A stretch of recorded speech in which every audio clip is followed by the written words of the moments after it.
When my own son stood in court beside the woman who tried to steal my restaurant, I didn't raise my voice. I raised the documents. Every signature, every timestamp was mine. That day, I didn't just defend my name. I reclaimed my legacy. The story had only begun.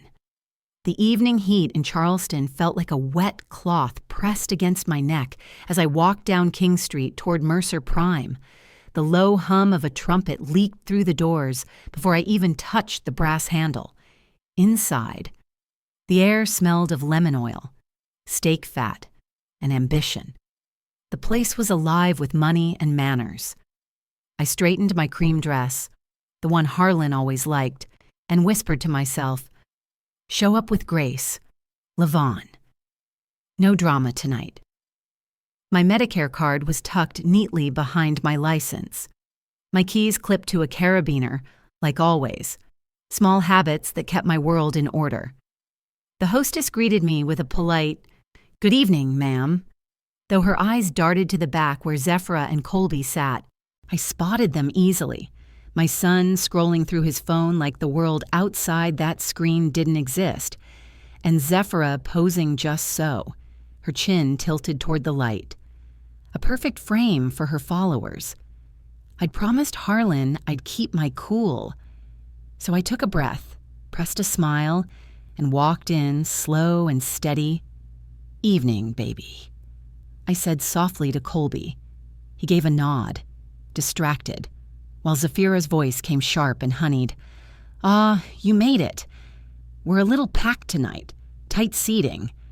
Her tone dripped with something polite, but pointed. There were only 2 napkins folded on the table, 2 menus, no third chair. I asked for one anyway. The server hesitated, his eyes flicking to Zafira for approval. I noticed it. Everyone always looks to the wrong person when money's in the air. "We didn't think you'd want steak this late, Mrs. Mercer," he murmured. "I can handle steak," I said evenly. "And the bill." Zafira gave that little influencer laugh, the kind that's made for her phone, not the people near her. The glow from her camera reflected off her wine glass. She tilted it slightly, just enough to crop me out of the frame. I caught my reflection in the silverware, composed, invisible. Then came the line that cut through the music like a blade. "Go eat outside, on the street, beggar." Her voice carried, loud enough for the nearby tables and that damned camera mic. Forks froze. Someone by the bar muttered, "That's his mama?" The jazz faltered, one note hanging unfinished. I didn't move. My voice came out calm but firm. "You don't toss folks out like trash, not in Charleston. Not anywhere folks got good raising." I looked at my son, his face pale, his hands tight around his glass. "Say something, son." He didn't. Instead, he sighed, eyes down. "Can we get another cab?" he said to the server, choosing wine over his mother. The sound of that cork popping felt louder than any curse. I stayed seated, spine straight. Every inch of me screamed to stand, to leave. But I'd lived too long to let a fool write my story. I laid both palms on the table, still as stone. My silence was the lesson. I unclasped my purse strap, my quiet signal that I wasn't going anywhere. The waiter brought the check early, hands shaking slightly. The slip read, "Zephyra Mercer, owner." The words burned into me, but I smiled, a small, deliberate smile that made the server step back. "Is that so?" I said. Zafira adjusted her camera, ready to capture my reaction, but I didn't give her one. "Bring me the manager, please," I said, clear as crystal. The whole room heard it. The trumpet picked back up, slow and uncertain. I felt the air shift, the way it does before a storm. My heart was steady. Some lessons don't come with shouting. They arrive with paperwork and patience. And tonight, the paper had her name on it. I smoothed my napkin, folded it neatly, and waited. Because some storms aren't meant to be avoided. They're meant to be documented. I kept my finger on the edge of the leather folder. I didn't open it right away. Charleston knows how to hold its breath. The air hummed with quiet judgment. Even the jazz in the corner sounded cautious. Zafira was pretending to text, her camera angled low. Colby tapped his finger against the table twice, that old tick of his when he wanted tension to pass without him speaking. "Sir?" I said to the manager who'd finally drifted over. "I'd like to verify the billing on this table. Please." Quietly is fine. The words were calm, but I could feel the sting of that printed name beneath the folder's edge. I looked toward the bar and caught the reflection of the POS screen, habit of someone who's had to watch numbers closely her whole life. The server code, the last 4 digits of the merchant ID, none of it matched my files. I wasn't a fool. "We'll take care of it," the manager murmured, but his voice carried that nervous tilt of a man stuck between money and manners. That's when I heard it, soft laughter from the bar. Zafira had tipped her phone toward her friends, whispering, "Bless her heart. Southern poison, wrapped in sugar." The girls giggled, eyes bright with cruelty.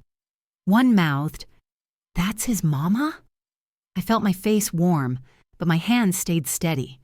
I placed my purse strap down like I was planting a flag.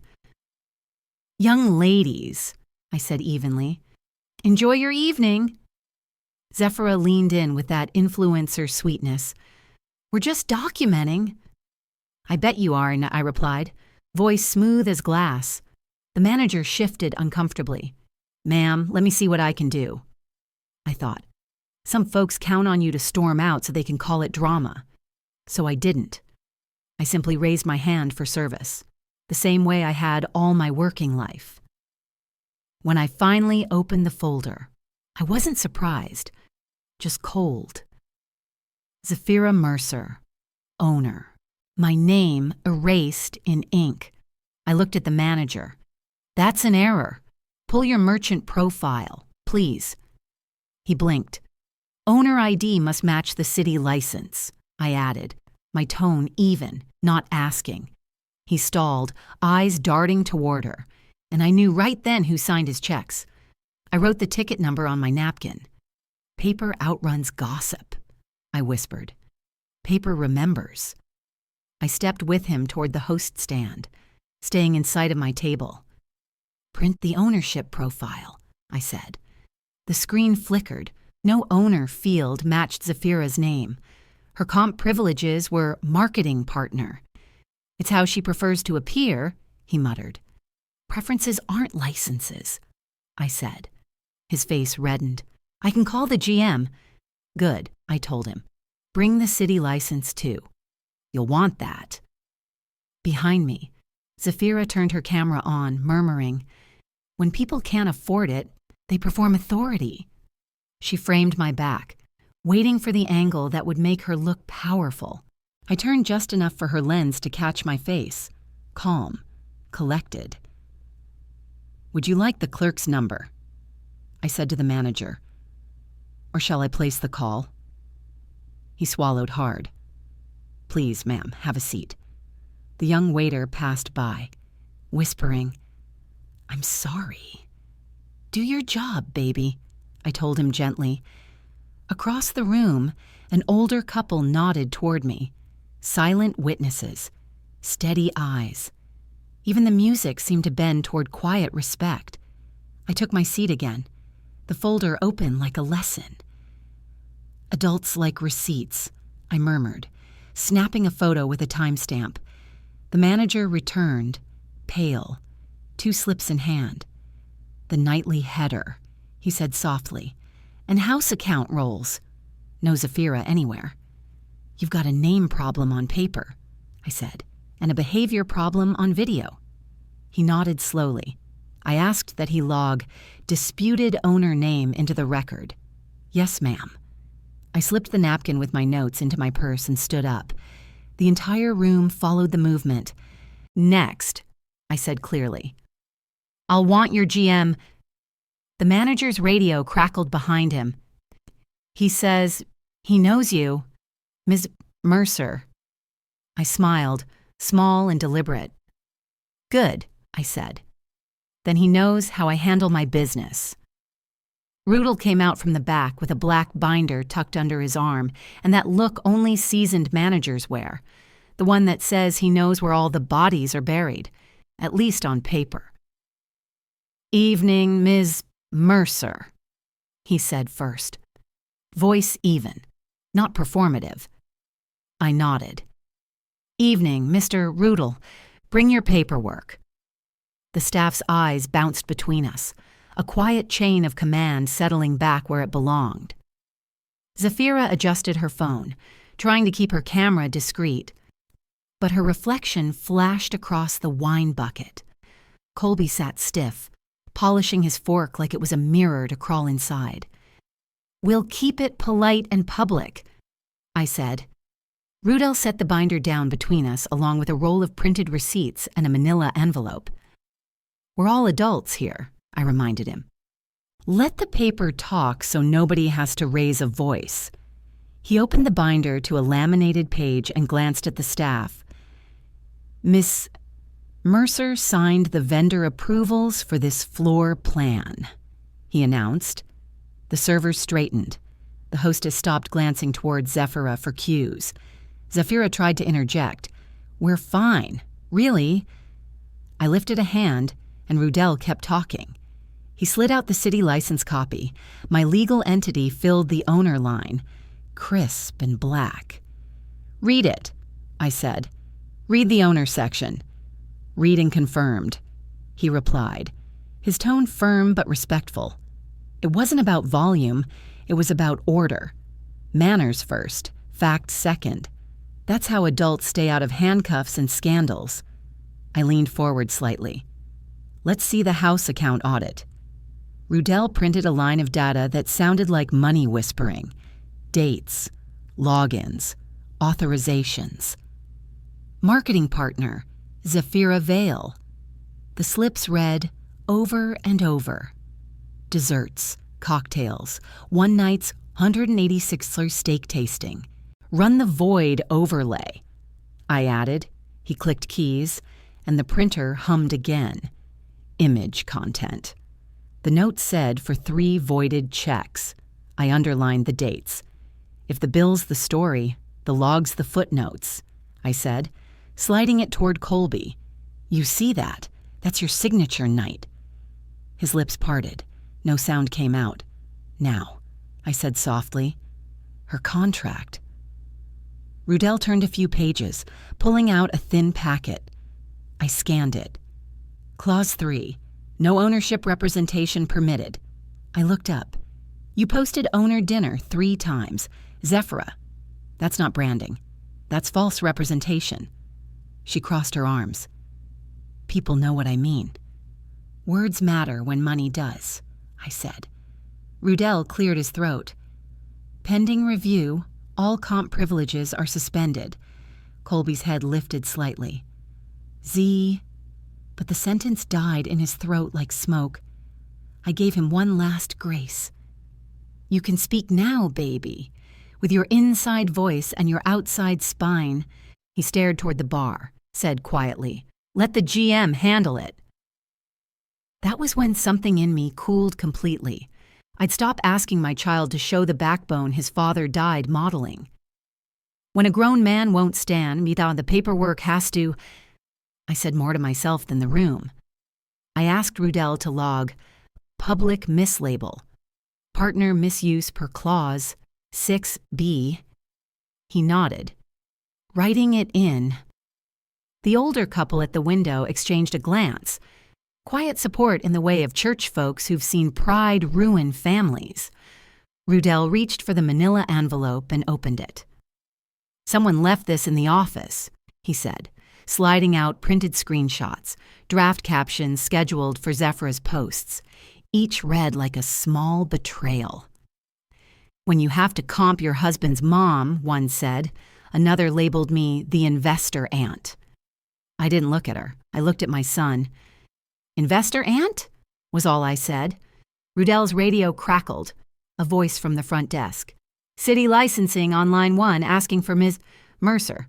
He handed me the receiver like it weighed a pound of consequence. This is she, I said, voice steady as marble. The room went quiet. I met Zephyrah's eyes while the line held, Yes, ma'am, I told the clerk. I'll be filing a formal complaint tonight. I held the phone steady against my ear while the restaurant's noise dimmed. This is LaVon Mercer, I said to Janine Hollis at City Licensing. My tone was even practiced. I gave her the file details, the LLC, Zephyrah Vale's name, the misrepresented owner tag. I'm filing a formal complaint for misrepresentation on a guest check, I said, spelling every word like it was a courtroom oath. Janine confirmed the timestamp, promised a file number and upload link before closing. I wrote her badge number on my napkin next to the steak stain. We'll see you at 9 sharp tomorrow, I told her. Thank you for doing your job. When I hung up, Rudel was already copying the check, the audit printouts, and the log into one packet. I didn't need to raise my voice. You don't, when the truth comes with paperwork. Minutes later, Janine's email came through. Subject line bold, complaint filed. I read it aloud, slow enough for Rudel to log it word for word. I dictated my statement, public mislabel on guest check, involving Zephyrah Vale, 8:32 p.m. Colby's head lifted as the printer spat the confirmation. Mom, is this really necessary? He asked. Necessary, I said, is what you do when polite doesn't work. Zephyrah tried to laugh it off. We can delete the posts, she said. Paper beats delete, I answered. Across the dining room, Alonzo and Mavis Green exchanged that quiet, churchy nod that says, we see you. Then Tony Vega approached, apron still on, phone in hand, face pale but determined. Ma'am, he said, I think you should see this. He offered to airdrop a clip to the GM's tablet. Rudel approved. The video rolled without commentary. Zephyrah whispering to the hostess. Cedar by the corner wall. Better optics. A moment later, her voice again. Lower. The beggar act plays better if she's isolated. The kitchen bell dinged, right on the same minute stamped on the check. Rudel saved the clip, logged Tony's ID and typed the incident description like muscle memory. You did right, Tony, I told him. You kept your dignity and the record, Zephyrah snapped. It's edited, I said softly. Silence in the clip belongs to you, not me. I texted my attorney, Priya Menon, attaching every file, complaint number, images, the video link. She replied within minutes, preserve all metadata, halt deletion immediately. I read her message aloud. Rudel printed the notice and pinned it to the logboard behind the host stand. From this moment, I said, looking at Colby, any talk of ownership goes through counsel. Zephyrah's tone softened. We're family, she murmured. I didn't blink. Contracts don't have cousins, Priya texted again, requested Zephyrah's marketing agreement. Send it to her directly, I told Rudel. We'll do it clean. The hostess stepped forward next, hands trembling slightly. I can write what I was told, she said. I nodded. Facts, no spice. She wrote it. The instruction to hold the extra chair. The time. Who said it? The young server followed, adding his note about Zephyrah's owner comment. Rudel signed each sheet and handed me copies. The air in the room shifted, like a storm finally breaking. Policy replaced performance. Even Colby felt it. He sat straighter, but still silent. Finally, I faced Zephyrah. You will stop using owner in every caption, every check, every breath tied to this place, I said. Effective now. I turned to Rudel. Note the suspension of her comp privileges. To Colby, you may apologize or stay quiet, but don't gaslight me in my own chair. I gathered my folder, complaint number on top, and slid my card for payment. I'll pay, I said, because adults do. The older couple nodded again, quiet approval in their eyes. Then Zephyr's phone buzzed. A city notification tagged her publicly. Complaint received. Charleston business licensing. Her face drained. "Make her take it down," she whispered to my son. I stood. "You don't take down truth," I said. "You file it." The restaurant doors opened behind us. A firm voice called out, "Ms. Mercer?" It was Priya Menon, coat still on, eyes sharp. "I suggest," she said, "we serve notice now." The smear hit before I even left the host stand. Zephyrah had posted a press-style caption declaring herself co-owner since last year, tagging Charleston food influencers and half the lifestyle bloggers in town. The photo was slick, Canva template, soft lighting, fake professionalism, but my last name was misspelled Mercy like an amateur intern's touch. I recognized the tactic. Make it look official. Sowed doubt before the city clerk could finish processing my complaint. Within minutes, comments flooded in, short bursts of emojis, identical phrasing, paid bots. I turned to Rudell. Start a media log, time, URL, screenshots. He nodded. Already typing. "Folks who have truth use receipts," I said, half to him, half to the camera. "Folks who don't use fonts." I forwarded the city case number to myself, then emailed Priya Menon the screenshot. Subject line, smear, time-stamped. Priya's reply came in under 5 minutes. A tight legal notice, 1 paragraph, no adjectives. I copied it into an email to Zephyrah's PR agency and the restaurant inbox, attaching the license lookup, the operating agreement page, and tonight's reprinted check with the owner corrected. No public response, I told Rudell. Facts only. Let the letter speak. Then I texted Alonzo and Mavis Green. "May I list you as witnesses?" They agreed, sent their phone numbers like the steady people they were. I printed a 1-page fact sheet and taped it at the host podium. Who owns Mercer Prime?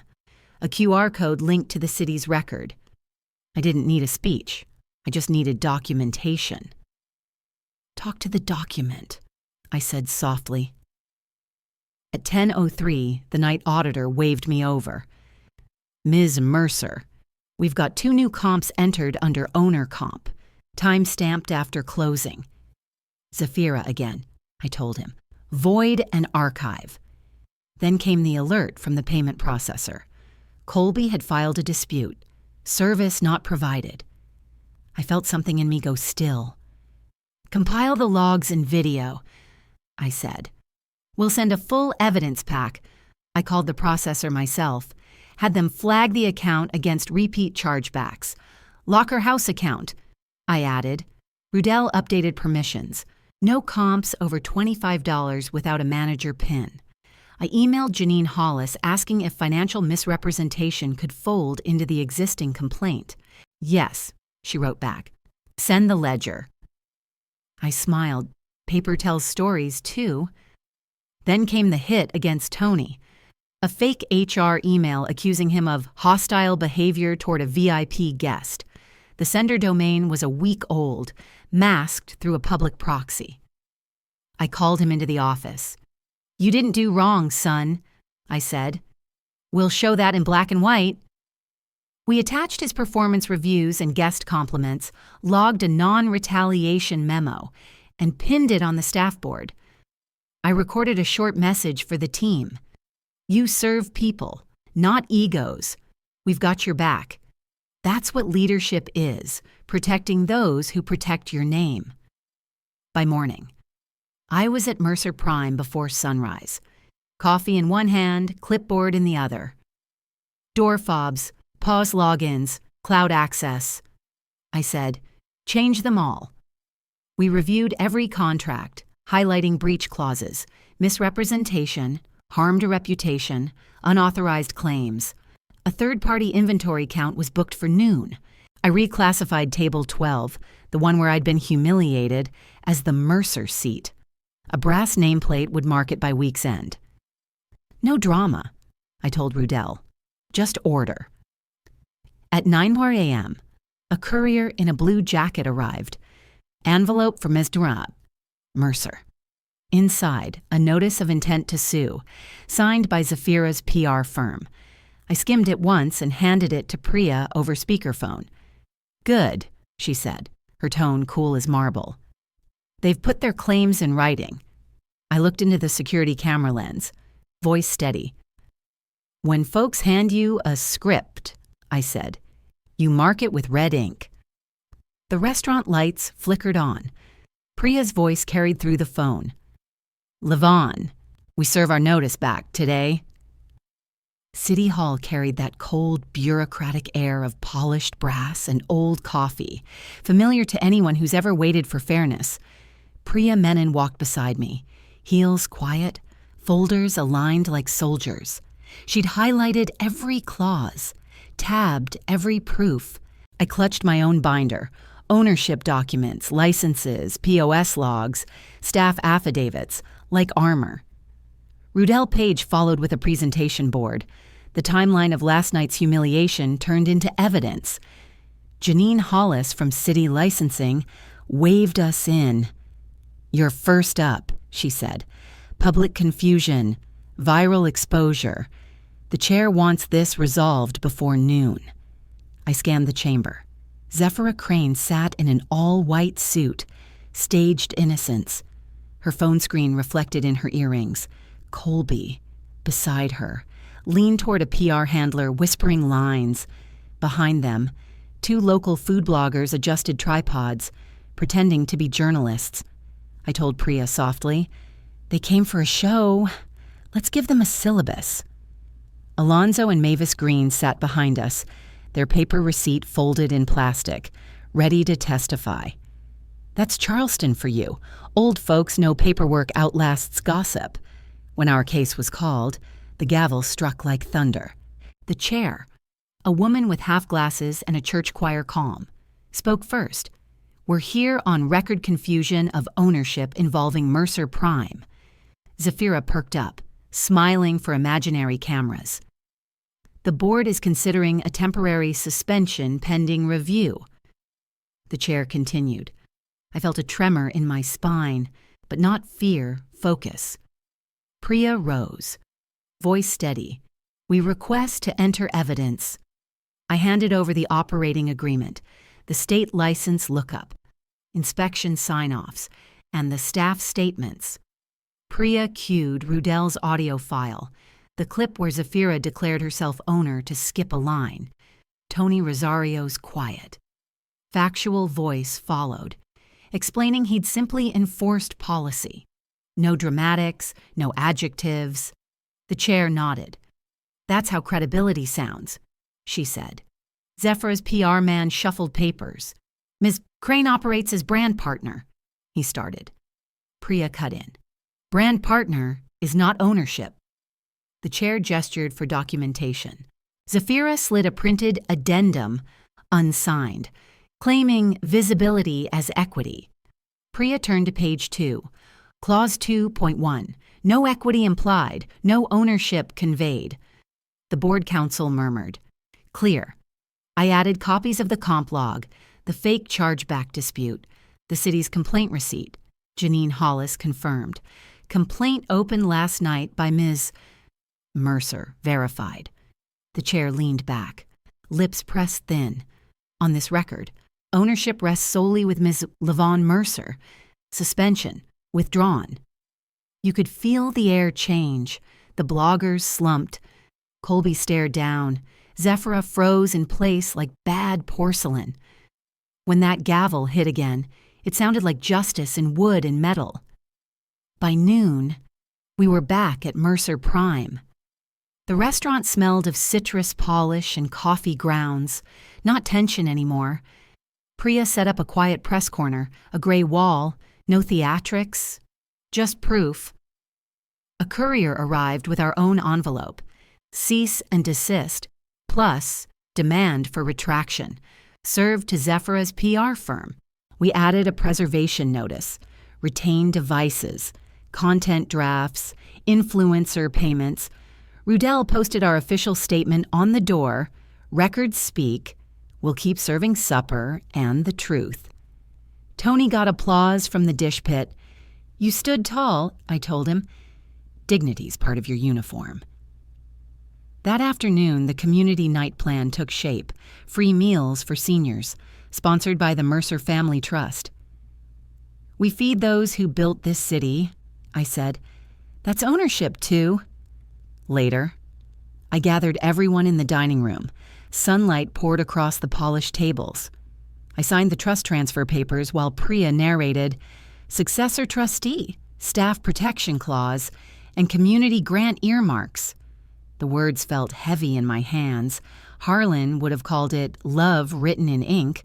Priya then laid out a second sheet. Trespass notice, she said quietly. Zephyra and Colby Crane. I read it once, then spoke. You will not humiliate my staff or my elders again. Not in this house. Tiogo off-duty Sergeant McKean accepted a copy, nodding. Rudell taped a sign on the back office door. No exceptions.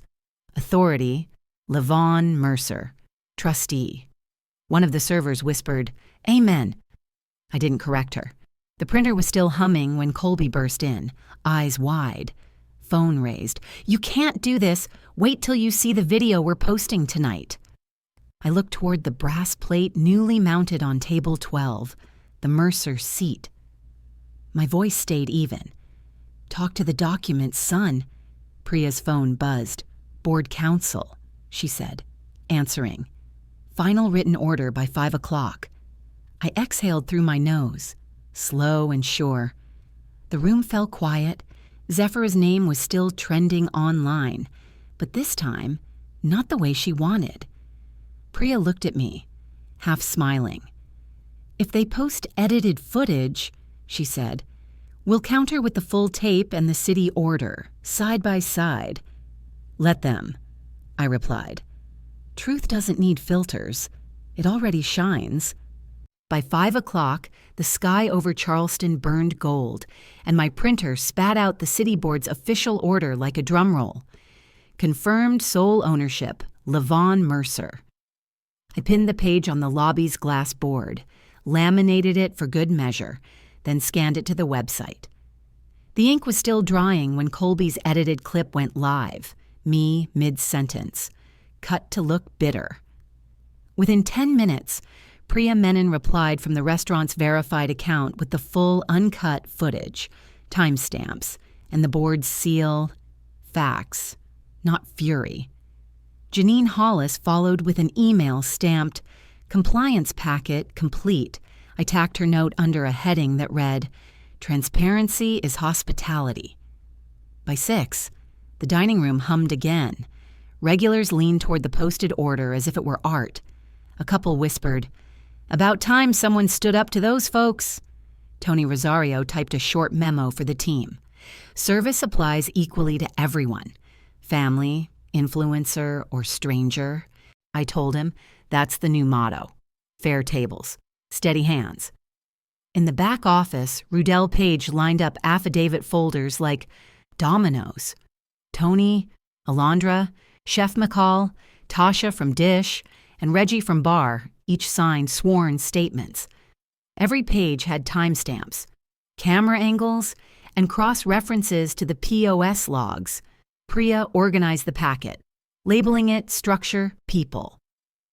Policy. Vendor reps emailed confirmations. Delivery receipts matched our surveillance footage to the minute. The merchant processor confirmed Colby's disputed charge as unsupported, and the attempted owner comp flagged as fraud risk. I initialed a staff protection policy, paid leave and mental health coverage for anyone targeted online. Alonzo and Mavis Green stopped by, dressed Sunday sharp, and assigned their witness line. We were treated with dignity. When they left, Mavis squeezed my hand and said, "Don't let them steal your peace, baby." By 8, the Cranes' phones went quiet. Zafira's influencer agency froze her campaign contracts pending fact verification.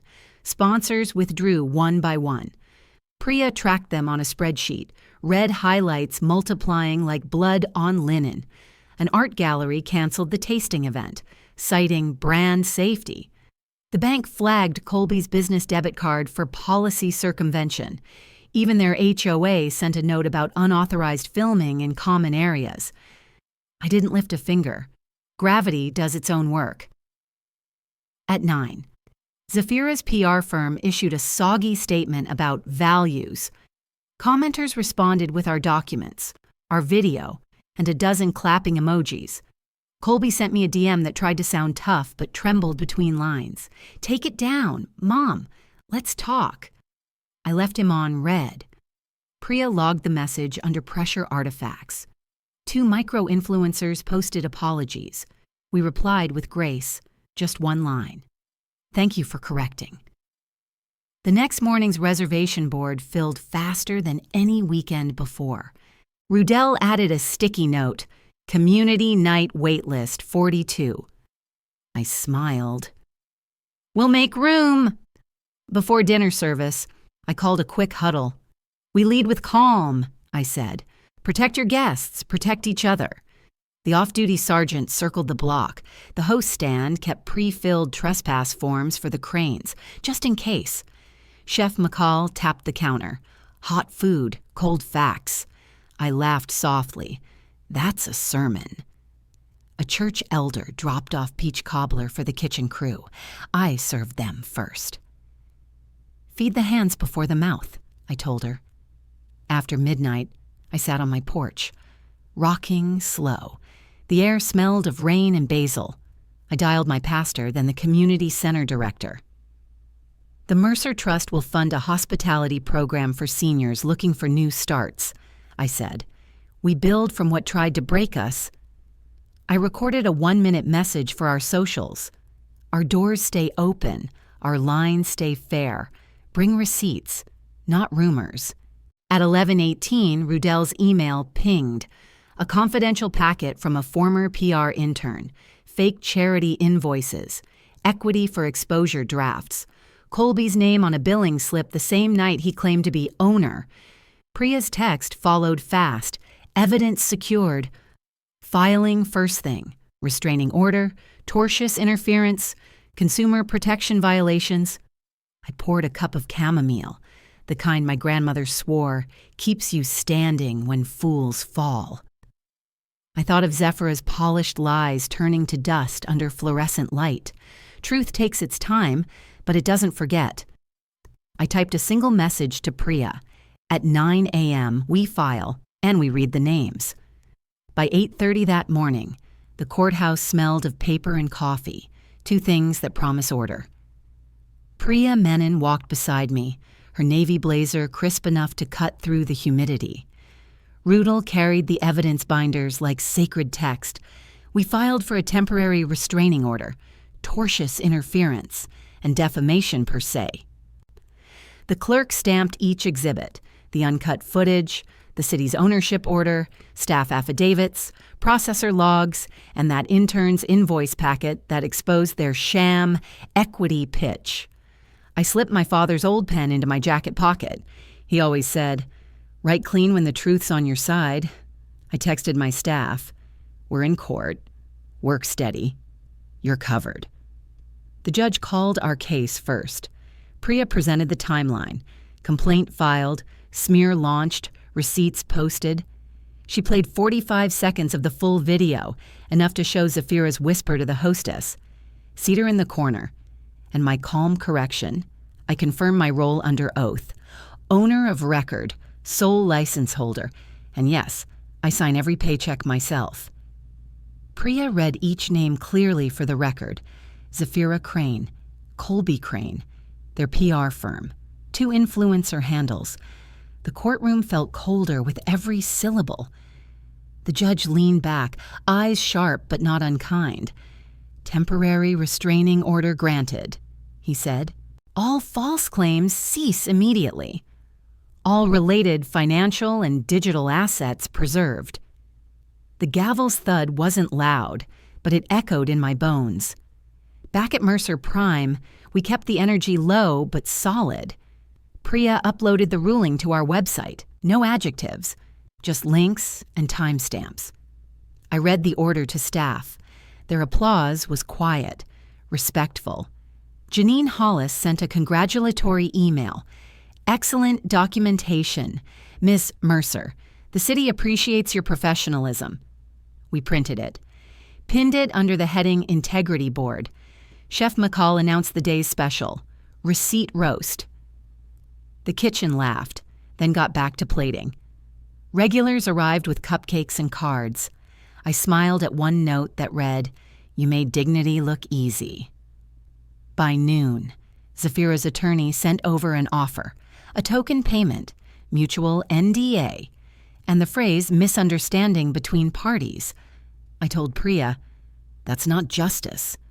That's hush money."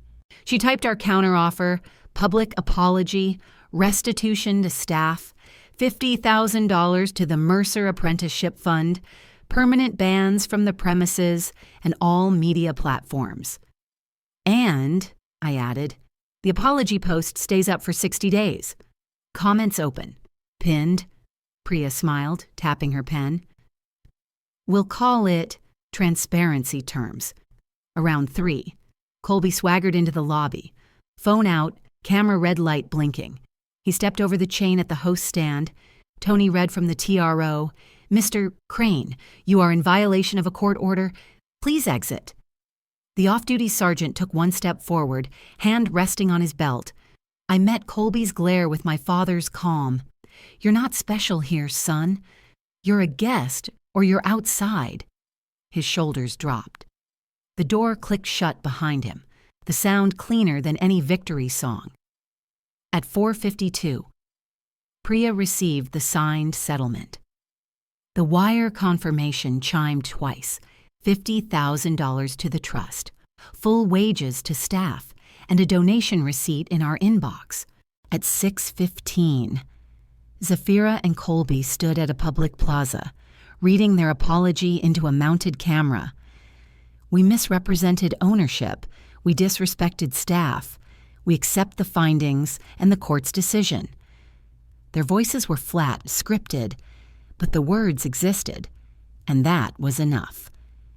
That evening, I hosted the first community supper under the new Mercer Apprenticeship banner.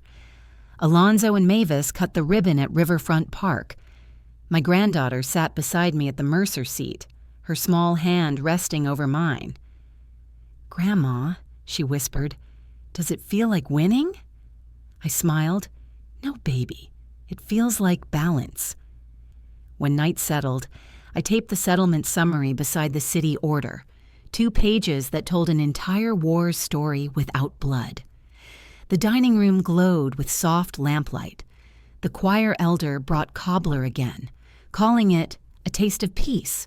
As I locked the door, a courier slipped me one more envelope, a certified letter from the Attorney General's office, inquiry into deceptive online practices. I laughed softly. The river shimmered beyond the windows, and I thought, maybe justice keeps its own calendar. The next morning, a black SUV idled outside Mercer Prime. No plates, tinted windows. A courier in a gray suit stepped out, holding a thicker envelope stamped "Federal Subpoena." I felt that old calm settle in again. What they didn't know was, this time, I'd already mailed mine first.